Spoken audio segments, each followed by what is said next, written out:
Welcome to Podsis, podcastnya OSIS. Berani berbicara, berani mengubah dunia. Saya Claudia. Saya Liora. Topik hari ini Online learning. Check it out.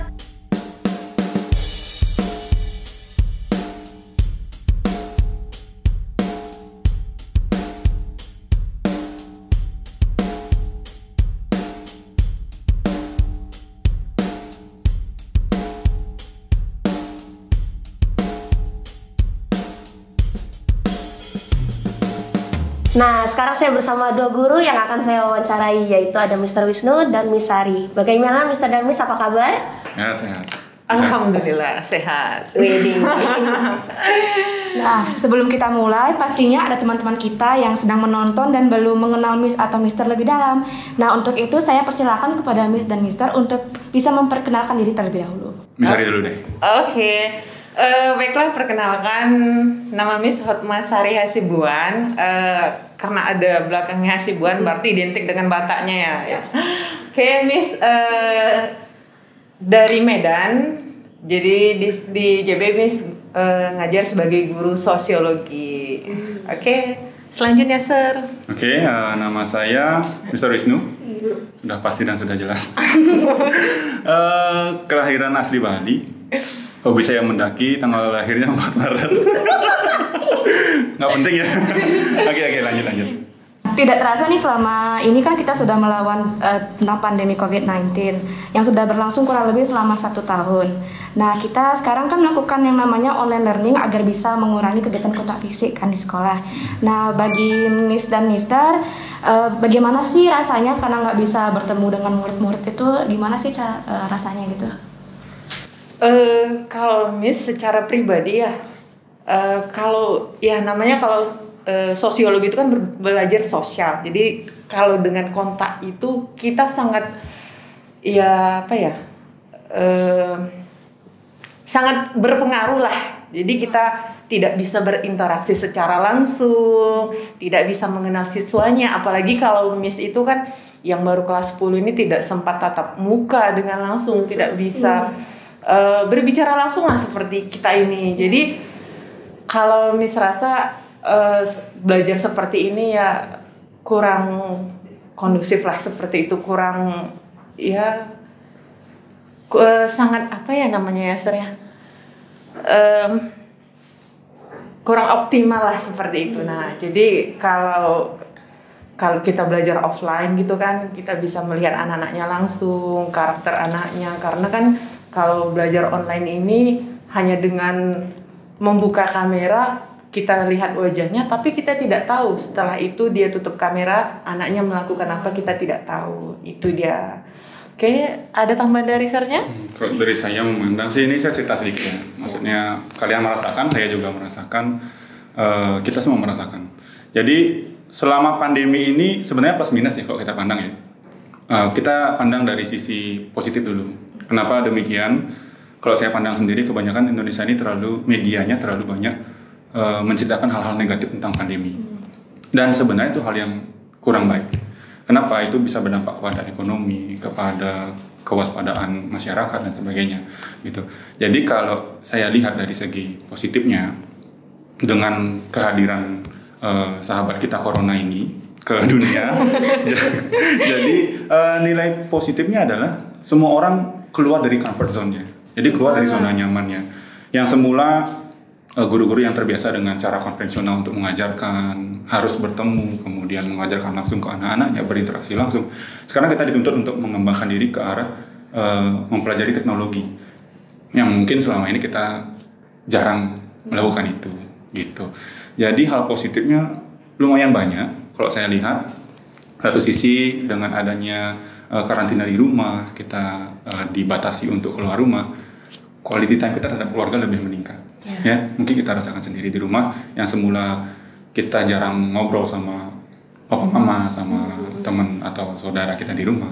Sekarang kita jauh lebih dekat dengan mereka.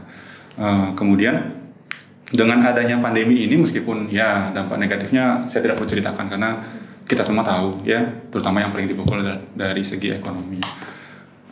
Ya mau nggak mau memang ini adalah tantangan kita di masa depan yang mana sudah diprediksi dari tahun-tahun lama bahwa pembelajaran tidak harus lagi bertemu, tapi bisa dilakukan dengan cara jarak jauh. Dan sebenarnya ini sudah dilakukan di negara-negara maju jauh sebelum pandemi ini berlangsung. Jadi ada untungnya munculnya pandemi ini memaksa kita untuk lebih maju lagi, gitu sih. Jadi kalau dari segi hal negatif mungkin sudah disampaikan oleh Miss Hari dan saya nggak perlu menjelaskannya lagi. Itu sih dari saya. Nah, itu baru pertanyaan pembuka. Sekarang kita akan mulai masuk ke pertanyaan utama. Bisa kita serahkan kepada teman saya yang sebelah? Oke. Nah, kan kita ngomongin soal online learning nih. Nah, sekarang saya mau nanya Mister dan Miss soal kendala. Kira-kira kendalanya apa aja dan ya gimana cara mengatasinya? Oke. Saya dulu Miss ya? Iya, oke. Kendala utama yang pasti adalah jaringan. Dari apakah yang kita sampaikan akan diterima oleh anak-anak secara langsung. Kalau saya sih langsung antisipasi di pembelajaran ya. Misalnya saya selalu dalam sekian menit pembelajaran saya selalu menanyakan suara saya sampai enggak, apa yang saya tulis ini sesuai enggak dengan apa yang saya sampaikan. Jadi saya selalu confirm itu ke anak-anak supaya saya tahu pasti bahwa apa yang saya sampaikan ini memang tersampaikan jelas ke anak-anak.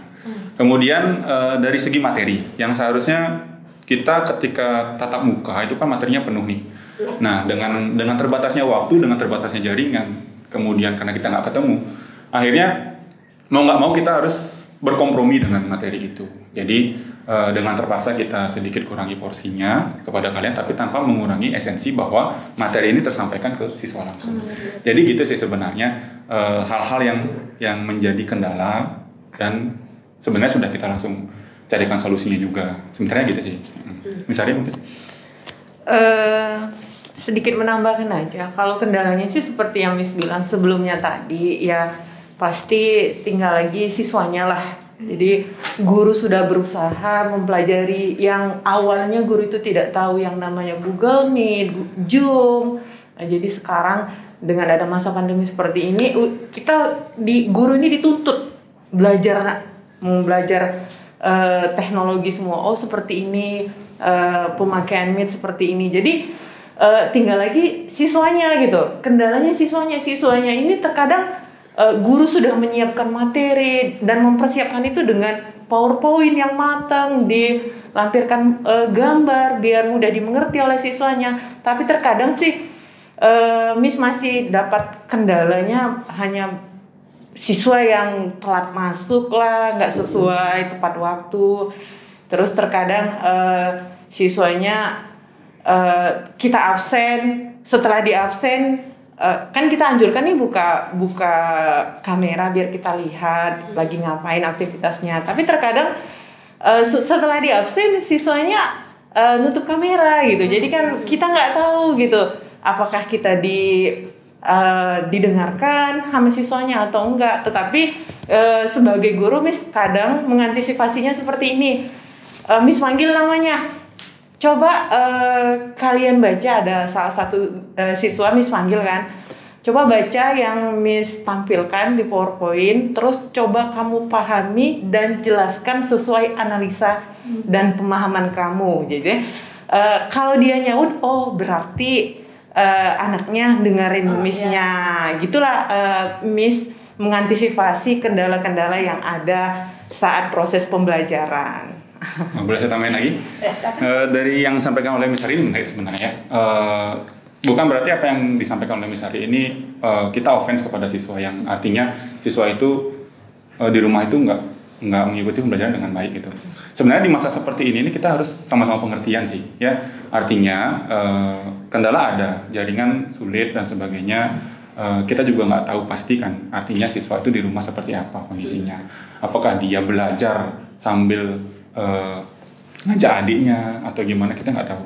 Jadi sebenarnya sama-sama pengertian sih. Artinya dari sekolah, kita dari pihak guru memfasilitasi kalian untuk belajar dengan cara yang terbaik, dan dari kalian setidaknya mengikuti dengan cara yang terbaik. Jadi kami memberikan sesuatu hal yang positif untuk kalian juga memberikan respon yang positif untuk kami.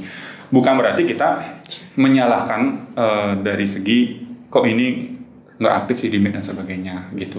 Karena sebenarnya itu hanya masalah oknum sih sebenarnya kalau menurut saya ya. Sekalipun offline oknum itu pasti ada. Ya, kalian pasti paham ya. Artinya kalau belajar langsung pun yang AFK di kelas itu pasti ada. Ya, entah dia tidur dan sebagainya, itu hal wajar terjadi di sekolah. Tetapi yang perlu kita garis bawahi adalah sama-sama saling pengertian itu sih sebenarnya. Ya, gitu sih. Jadi kita memberikan hal yang baik untuk kalian dan semoga itu terdelivery baik ke kalian dan kalian juga menanggapinya dengan baik. Gitu sih menurut kami. Oke, kalau Mister dan Miss dikasih pilihan nih, mau ngajar online atau ngajar offline, pilih yang mana? Offline dong. Offline. Saya online kok gitu. Biar beda jawabannya. Offline. Combine sih kalau saya. Karena gini, kalau kita terus di arah belajar offline, kita akan tertinggal oleh pembelajaran abad 21 dan seterusnya. Ya, karena memang tuntutannya seperti ini gitu. Ya, satu, kalau seandainya nanti ini sudah offline ya, kita sudah offline. Kalau dari saya pribadi mungkin saya masih akan tetap menggunakan platform-platform seperti Google Classroom dan sebagainya. Karena yang satu mempermudahkan siswa dan mempermudahkan kita juga dari guru untuk mengumpulkan tugas tidak tercecer, ya, dan sebagainya. Pemeriksaan juga lebih transparansi kepada kalian. Artinya kalau kalian mengumpulkan belum diperiksa, kalian tahu itu belum diperiksa, dan kami tahu itu belum diperiksa. Jadi ketika kami mengembalikan, kalian tahu berapa nilai kalian, dan kami sudah ada rekamannya. Jadi kalau suruh milih, kalau saya sih combine, menurut saya sih ya. Jadi kalau disuruh milih offline, kalau kita memaksa harus offline, kondisi seperti ini kan kita nggak tahu. Apalagi ada varian baru masuk lagi ke Indonesia, ya susah lah gitu. Ya, misalnya mungkin ada tambahan lagi. Kenapa Miss offline? Karena gimana ya? Kalau belajar offline ini kita bisa, ya seperti yang dibilang Sir Wisnu, kita bisa tahu gimana anaknya langsung, kita bisa kontak fisik secara langsung. Karena dalam pelajaran sosiologi kontak fisik itu sangat mempengaruhi karakter anak. Jadi yang kita tahu nih, anak yang identik terkenal dengan nakalnya di kelas, yang nakal bukan berarti dia nakal yang lebih berdampak negatif, ya enggak, nakalnya paling tidur saat pembelajaran. Jadi kalau offline ini kita tahu gitu loh, kita tahu lebih memperhatikan si anak gitu. Ya kalau Missnya gitu sih tanggapannya lebih ke offline gitu. Oke. Kalau kalian disuruh milih? Ya. Offline. Offline. Kenapa? Nggak betah Sir. Dan kangen teman-teman interaksi itu loh Sir. Kayak nggak. Tergantung 50-50. Pengen offline, pengen online. Soalnya kalau online kan nggak perlu waktu lama buat persiapan kan. Maksudnya bangun tidur, kalau misalnya kepepet nih langsung pakai seragam, meet kan guru nggak tahu kan. Kalau offline kan harus mandi dulu. Rahasia kalian dibongkar oleh salah satu teman kalian gitu. Tapi kalau online kan nggak enaknya nggak bisa ketemu temen itu. Terus kayak susah juga buat murid baru kan, kenal sama kita kan susah. Oke, iya. Paham. Kalau uang jajan gimana? Kalau uang jajan? Kalau saya sih tetap jalan ya, tapi dikurangin, cuma tetap jalan. Jadi saya nggak masalah soal Mau izin sama papa belum didengarkan cerita anak-anaknya. Oke, sekarang kita beralih ke pertanyaan selanjutnya. Nah, untuk Miss dan Mister, apa yang bisa didapat dari tatap muka tetapi tidak bisa didapat saat online learning? Sir? Wah, pertanyaannya. Interaksi sih. Karena tidak dipungkiri bahwa bercerita langsung seperti ini jauh lebih mengasihkan daripada kita berbicara di online. Salah satu yang saya coba adalah saya coba melucu di online. Yang tertawa tidak ada. Dan saya merasa, wah, apa saya nggak lucu atau kalian tertawa tapi ke-mute gitu. Ya. Jadi rindunya dari sekolah offline itu sebenarnya interaksinya. Karena memang tidak dipungkiri kita manusia sebagai makhluk yang sosial gitu. Tidak bisa terlepas dari orang lain gitu. Dari kita lahir saja kita sudah membutuhkan kasih sayang dari kedua orang tua kita. Tidak ada manusia yang lahir langsung berlari, nggak ada. Ya, jadi interaksi itu penting. Selain membangun intelektual kita, ya, itu juga membangun kemampuan emosional kita, ya. Karena gini, mimik orang ketika kita ngobrol langsung dengan kalau kita lihat dari online, itu kan jelas bedanya, ya. Jadi sih hal yang paling nyata kelihatan sih di sana sih, ya. Di interaksi itu sih kok dari saya, gitu. Kami sama aja sih sama servis tuh. Ya kita tahu manusia, kita belajar sosiologi ya sedikit.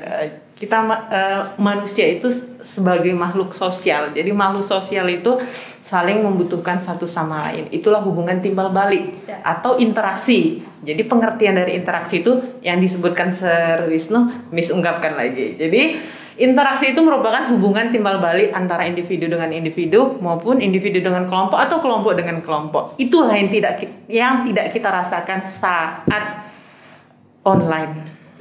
Ya, jadi kalau offline itu balik lagi offline itu sangat apa ya, kalau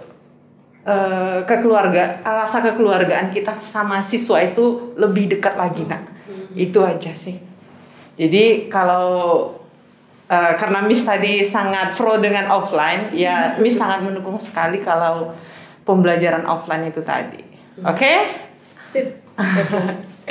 Coba kalau saya balik pertanyaannya nih, apa yang didapat dari online yang nggak didapat pas offline gitu? Kira-kira apa? Teknologi sih. Iya. Jadi lebih ke situ. kalau bayangkan aja ya, pandemi ini nggak ada, kalian nggak akan mengenal Google Meet, kalian nggak akan mengenal Google Classroom, kalian nggak akan mengenal guru-guru tidak akan mengenal bagaimana cara mengemas sebuah pembelajaran itu lebih menarik lagi, ya, supaya artinya gini, memang kita di sekolah pembelajarannya kita setting semenarik mungkin kan ya, supaya anak kalian itu mudah menyerapnya dan sebagainya. Tetapi kan kalau dalam pembelajaran online ini ada batasannya. Artinya dimana kita bisa memberikan tampilan yang supaya kalian belajar di rumah itu jadi tertarik untuk mengikuti, ya, supaya nggak ketika kita ngajar kemudian kalian matiin kamera, kalian malah tinggalkan laptopnya, gitu. Ya mungkin itu terjadi di antara kalian, cuma kami nggak tahu, gitu. Jadi seperti yang saya katakan di awal tadi, ini sih kembali ke hal positif yang muncul dari munculnya pandemi ini sih, ya. Jadi perkembangan teknologi dalam waktu 1,5 tahun setelah pandemi ini muncul memang benar-benar dari kami guru dan saya rasa kalian juga merasakannya. Jadi perkembangan teknologi ini luar biasa kita rasakan, gitu sih. Nah, Miss dan Mister, saya dengar-dengar nih untuk beberapa bulan lagi, tepatnya bulan Juli kan katanya bakal sekolah offline. Nah, menurut Miss dan Mister, apakah ini ide yang bagus atau bagaimana? Kalau Miss sih rasa bagus ya, bagus. Karena kan kita ketahui pemerintah sekarang itu udah sudah memvaksin beberapa, pokoknya tenaga pendidik itu dipercepat untuk divaksin gitu. Dan kita ketahui sekolah kita ini hampir 98 ya, Sir. 98% gurunya sudah divaksin semua. Begitu juga dengan karyawannya. Jadi kalau kita offline nih sangat memungkinkan ya, sangat memungkinkan. Kalau guru sih secara sekolah dan guru semua di JB ini udah siap untuk mengikuti pembelajaran offline. Jadi ya kita tunggu waktulah keputusan dari pemerintah kita, dari kementerian, bagaimana proses selanjutnya nanti pada saat semester berikutnya, apakah kita pertemuannya offline atau bagaimana. Jadi kita tunggu aturan-aturan yang diberikan oleh pemerintah. Ada tambahan, Sir? Nah, sebenarnya kalau memang dari pemerintah sudah mencetuskan bahwa Juli ini harus kita mulai pembelajaran offline, dan sebenarnya bukan harus menunggu Juli ya, karena beberapa provinsi di Indonesia beberapa sudah mulai uji coba. Contohnya di Jawa Tengah itu sudah mulai beberapa kali gelombang diuji cobakan, kalau tidak salah dari bulan Maret atau Februari kemarin itu sudah dicobakan. Kemudian kalau dari segi di Bali sendiri itu, kalau nggak salah tadi pagi saya baca berita bahwa provinsi Bali ini masuk ke provinsi yang tertinggi dari tingkat vaksinasi, baik dari pelaku pariwisata maupun dari guru-guru dan dosen dan pelayan publik yang lainnya, gitu. Jadi kalau ditanyakan kembali ke sekolah, jadi seperti apa yang disampaikan oleh Miss Hari tadi, dari sekolah sendiri sudah menyiapkan skema-skemanya. Jadi ketika sudah ada muncul ketok palu bahwa bulan Juli ini sudah mulai dibuka untuk offline, dari JB School sudah bisa menyatakan bahwa kami siap untuk menerima kalian di sini dengan segala skema-skema protokol-protokol yang sudah kami siapkan untuk menyambut kalian nanti. Itu sih sebenarnya. Nah, sekarang saya mau nanya Mr. dan Miss tentang kesiapan untuk nanti offline. Kira-kira apa aja dan bisa disebutin? Oke, dari tadi kan saya sampaikan ada skema-skema yang kami sampaikan ya. Yang pertama dari fasilitas untuk desinfeksi ruangan itu kami selalu lakukan setiap minggunya, ya itu sudah dilakukan secara rutin di setiap ruangan yang ada, di mana tempat-tempat sering dilalui dan sebagainya. Kemudian dari segi fasilitas penunjang kebersihan atau penunjang pola hidup bersih sehat, itu dari segi cuci tangan yang tempat cuci tangan yang sudah disediakan di bawah, di awal di mana kalian baru turun dari mobil atau dari motor sudah bisa langsung menggunakannya. Kemudian pengukuran suhu juga sudah ada. Kemudian sanitizer juga lengkap. Jadi for your information aja. Jadi untuk peletakan hand sanitizer itu ada di banyak tempat di gedung ini yang memang tempatnya strategis. Jadi mudah dilihat dan bisa segera digunakan. Itu dari segi fasilitas yang disiapkan oleh sekolah. Kemudian dari segi tenaga pengajar yang disampaikan oleh Miss Sari tadi, terkait dengan pengajar, kita 90% dari staf maupun guru di JB School sudah melakukan vaksin. Sudah ada yang vaksin kedua, masih ada yang menunggu akan vaksin kedua karena ini kan ada jadwalnya. Kemudian beberapa masih ada yang belum. Kalau ditanya 10% itu kenapa? Jadi sebagian dari guru kami kan ada yang memang punya riwayat medis yang tidak memungkinkan untuk melakukan vaksin. Kemudian ada juga yang sedang hamil, menyusui. Itu kan memang dari segi medisnya sudah tidak diizinkan untuk mengikuti vaksin itu. Jadi sebenarnya kalau tidak ada hal itu, saya bisa yakin 100% guru di JB sudah bisa divaksinasi. Itu hanya 10% itu hanya tinggal menunggu waktu aja sih sebenarnya. Itu dari tenaga pengajar maupun stafnya. Kemudian dari segi skema pembelajarannya. Jadi beberapa skema sudah disiapkan dari pihak sekolah, yang mana skema ini akan digulirkan atas persetujuan dari orang tua kalian. Jadi kita nggak memaksa, ya, karena memang aturannya tidak boleh memaksa. Juli offline semua siswa harus datang ke sekolah, nggak bisa gitu. Kembali karena ini masalah kesehatan, yang kalau ditanya pun, apakah Bapak Ibu guru siap menjamin anak saya akan 100% sehat di sekolah? Kan tidak ada yang bisa menjawab seperti itu, ya. Jadi artinya skema ini tetap akan dilaksanakan berdasarkan persetujuan dari orang tua kalian. Apakah orang tua kalian setuju anaknya akan diberikan kesempatan untuk ke sekolah, ya, mengikuti pembelajaran offline atau tidak. Nah, seandainya pun ada orang tua yang tidak setuju dengan pembelajaran offline, kita tetap menyediakan pembelajaran online. Itu. Jadi seperti yang saya katakan tadi, kenapa saya katakan saya lebih memilih combine, karena memang kenyataannya bahwa ketika sudah ditetapkan offline, kita nggak bisa 100% langsung offline. Gitu. Karena memang ada tahapan-tahapan yang harus dilalui. Gitu. Ya mungkin ini bulan Juli, perkiraan kalau memang sudah mulai Januari lah, kemungkinan sudah mulai normal lagi. Itu pun kalau seandainya tidak ada lagi kasus yang meledak. Karena memang patokannya adalah daerah.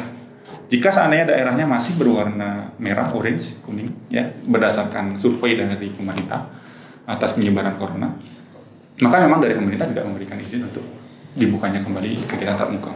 Gitu. Jadi dari sekolah siap, tapi tinggal menunggu dari pihak pemerintah aja gimana ketok palunya. Gitu sih. Bisa Ri? Saya rasa udah lengkap menjelaskan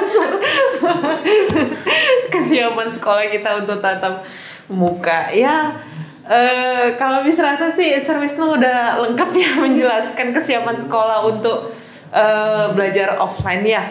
Jadi selain vaksin yang Miss jelaskan tadi, staf udah hampir 90% udah vaksin, terus fasilitas yang ada di sekolah kita mungkin kalian juga udah tahu ya.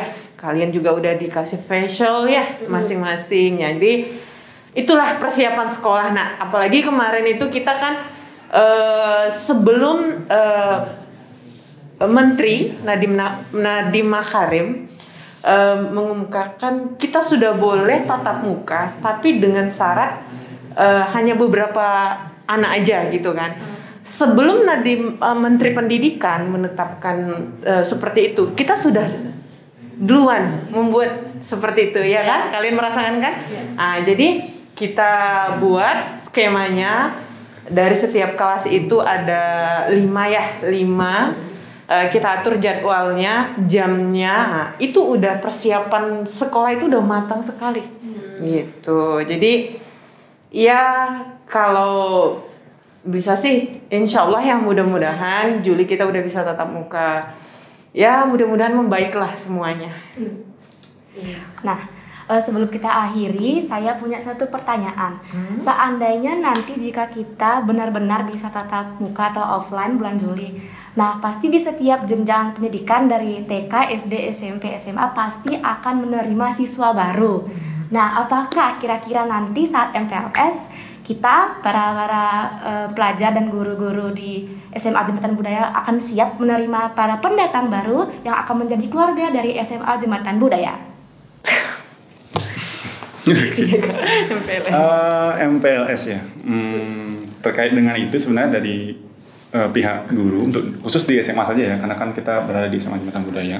Kami sampaikan juga kesiapan kami. Pengenalan siswa lingkungan sekolah untuk siswa baru nanti di bulan Juli dari pihak guru sudah menyiapkan 2 skema. Skema ketika apakah ketok palunya akan dilaksanakan offline ataukah nanti tetap dilaksanakan online. Karena saya rasa untuk yang online kan sudah mengikutinya ketika MPLS kemarin. Jadi untuk sebagai gambaran dulu untuk adik-adik siswa baru untuk SMA Jembatan Budaya nanti dari pihak sekolah sih sudah menyiapkan segalanya. Terkait dengan apakah nanti ketok palunya offline ataupun online. Ya, poin utama dari masa pengenalan lingkungan sekolah adalah bagaimana caranya kita menyampaikan ke siswa-siswa baru bahwa ini loh sekolah kita, ya. Ini loh yang ada di sekolah ini, kalian kenal bagaimana kondisi fasilitasnya, kemudian kalian kenal bagaimana budayanya dan sebagainya. Jadi itu sih sedikit tambahan ya mungkin untuk pendengar yang mendengarkan ini. Sebenarnya yang paling terpukul dari adanya pandemi ini bukan di SMA. Kenapa saya bisa katakan seperti itu? Karena pihak anak-anak siswa SMA itu kan anak-anak yang sudah bisa belajar secara mandiri, ya. Artinya tidak perlu ada bimbingan dari orang lain lagi. Artinya dengan guru menyampaikan materi, diberikan tugas, anak-anak SMA sudah bisa mengerjakannya dengan sendirinya, tanpa harus didampingi oleh orang tua, gitu. Nah, yang paling terpukul sebenarnya adalah di TK dan SD, terutama TK. Mungkin buat bapak ibu yang tidak tahu bahwa sebenarnya TK itu kan adalah sekolah yang bukan pendidikan formal, yang artinya tidak harus setiap anak itu melalui fase itu, karena yang harus kan formal itu SD, SMP, SMA. Sehingga yang terjadi adalah banyak orang tua yang memilih tidak memasukkan anaknya ke TK. Padahal sebenarnya dari sekolah kami untuk di TK sendiri sudah menyiapkan banyak hal yang menarik yang bisa disampaikan ke peserta didik barunya gitu. Jadi mulai dari pembelajaran yang benar-benar interaktif, mungkin nanti bisa kalian perhatikan dari postingan-postingan di sosial media sekolah, ya. Itu sudah diberikan gambaran gimana sih perjuangan dari pihak sekolah untuk memberikan yang terbaik untuk siswa-siswa barunya, gitu. Jadi sebenarnya sangat disayangkan kalau seandainya diputuskan untuk tidak menyekolahkan anaknya ke TK dulu, tapi langsung ke SD. Tapi kembali sih itu kan keputusan dari orang tua, karena kembali ke dampak ekonomi yang saya sampaikan tadi, gitu. Jadi itu agak sedikit out of context ya dari apa yang saya sampaikan, karena itu menyentuh ke arah SD dan TK, karena memang itu kenyataannya. Kalau dari segi SMA sih anak-anaknya saya rasa sudah bisa belajar mandiri, dan dari kami sih untuk menyambut MPLS sudah siap dengan beberapa skema, gitu sih. Ada lagi? Ya. Udah ada. Ending. Kamu aja. Loh, kok aku? Loh. Saya gitu. Iya, jadi guru nanya kembali sama siswa boleh nih? Loh. Boleh dong. Boleh. Hostnya ditanyain. Iya, gimana? Kalau saya serah aja. Kembali dengan podcast. Giliran ya, kadang kita yang nanya kalian. Oke. Waduh. Sarah atau saya duluan? Duluan, Miss. Oke. Miss mau nanya nih sebenarnya ya. Kalian itu tapi jawabnya dengan jujur gitu. Waduh. Ya, kalian itu lebih senang offline atau online? Oke, kalau dari saya soal materinya ya lebih enak offline. Karena kalau online itu gampang ke distract menurut saya. Ada notif HP langsung lihat HP dah, nggak dengerin gitu. Maaf ya Sir ya. Oh gitu, jujur. Nggak usah dimasukin. Kita bongkar terus rahasia kalian. Jangan. Jadi Kalau saya pribadi sih offline, karena dilihat dari totalnya dari saya rasain sendiri itu lebih bagus untuk offline-nya dari segi pembelajaran, interaksi materi. sampai kalau misalnya ada kegiatan-kegiatan sekolah itu kan jadi lebih kita enjoy kalau offline. Kalau online tuh sebatas disuruh kita minta tolong teman untuk join, mereka pada minta yang aneh-aneh gitu, menolak gitu, nggak ikut. Jadi kan kita sebagai siswa yang mungkin punya posisi agak lebih bagus atau bisa dibilang OSIS atau sebagai kayak ketua kelas, sekretaris dan lain-lain, itu pasti kan agak dikit kesulitan mengatur ke teman-teman yang sama sekali kita tidak pernah lihat, apalagi terutama murid baru, jadinya agak susah untuk saling bisa support untuk mengikuti kegiatan. Ya. Oke. Jadi kalau tugas nih, Miss, bukan Miss aja ya, kemungkinan semua guru mengalami nak. Jadi Miss mau tanya, kenapa sih beberapa teman kalian, mungkin kalian tahu ya alasannya, Miss nggak tahu, ya mudah-mudahan kalian nggak terlibat di dalamnya. Kenapa tugas itu kalau dibilang deadline-nya tanggal sekian, yang ngumpul itu pasti 1-2 orang aja yang tepat waktu, dan teman yang lain itu yang ya sisanya lah gitu ya kan, itu pasti 2 minggu, pada kadang 1 bulan baru ngumpul. Kadang itu dah guru ngesel gitu loh, kesel gitu lihat siswanya. Itu bagaimana, coba bisa diceritakan nggak? Kalau di kelas saya sendiri, saya punya beberapa teman yang memang dari masalah koneksi. Tapi ada salah satu, ya anggaplah salah satu siswa, memang dia tuh punya kendala di bagian teknologi kayak HP-nya, dia memang katanya rusak sampai wali kelas saya langsung turun tangan yang minta tolong ke guru-guru, kalau ada tugas tolong kabari ke saya biar nanti wali kelas saya yang kabari ke orang tuanya. Jadi ya gimana juga ya, apalagi ekonomi mempengaruhi, nggak bisa ngeluarin banyak beli-beli ini itu, jadi ya gimana sih bilangnya, jadinya nggak bisa salahin temen juga, kayak kasihan juga, tapi kadang-kadang kesel juga sih pas minta tolong untuk kejar tugas, soalnya kan pasti kita disuruh sama guru untuk ingetin teman, tapi kadang-kadang ada yang kayak cuek gitu, jadinya serba salah sih Miss. Oh gitu. Ada teman kalau dari kelas saya sih sedikit yang telat ngumpul tugas, paling 1-2 orang, sisanya tepat waktu ngumpulnya, terutama saya, jadi aman aja sih Miss. Oh gitu. Itu aja sih kalau Miss secara pribadi ya, kalau untuk siswa-siswa yang telat ngumpul tugas kadang ngenes, soalnya kita loh selaku guru gitu loh, kan kita ada rapor progres ya. Jadi progres itu nggak kalian aja nak dituntut tepat waktu, guru juga tepat waktu harus masukin nilai. Kalau nggak tepat waktu guru masukin nilai, di tag nama di grup guru yang belum masukin nilai, sedih nggak? Jadi seolah-olah kan gurunya yang nggak masukin nilai, padahal siswanya yang belum ngumpul tugas. Jadi guru masukin apa dong? Nggak mungkin kan kosong terus. Itulah yang istilahnya bukan kesel, cuman ya ngenes gitu aja dah. Kalau Tolong ya anak-anak dengarkan curhatan hatinya Miss Ari yang datang dari hati. Terutama jujur aja ya, karena kan Miss guru IPS, kadang memang sih kadang IPS itu ada tanggapan yang negatif terhadap anak IPS ya. Stereotype sih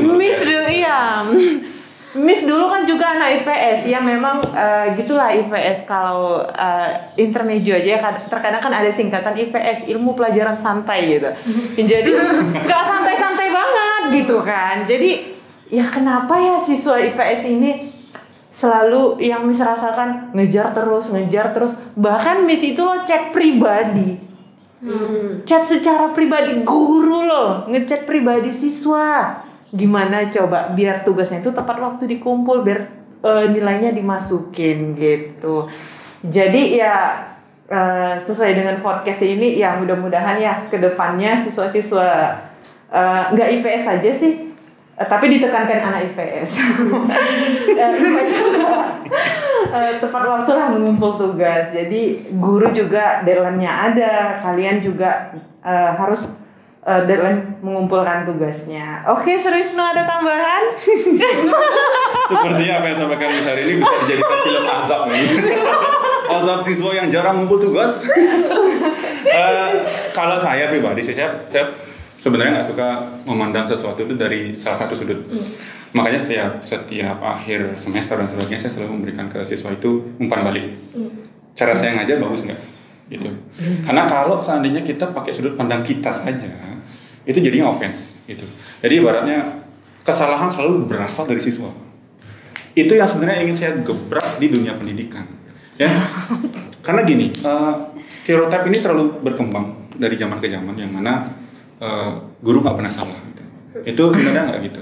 Ya, jadi apa yang ingin saya gebrak itu adalah gini. Jadi setiap akhir semester itu saya selalu menanyakan ke siswa, cara saya ngajar bagus nggak? Kemudian ada nggak masukan dari kalian? Gitu.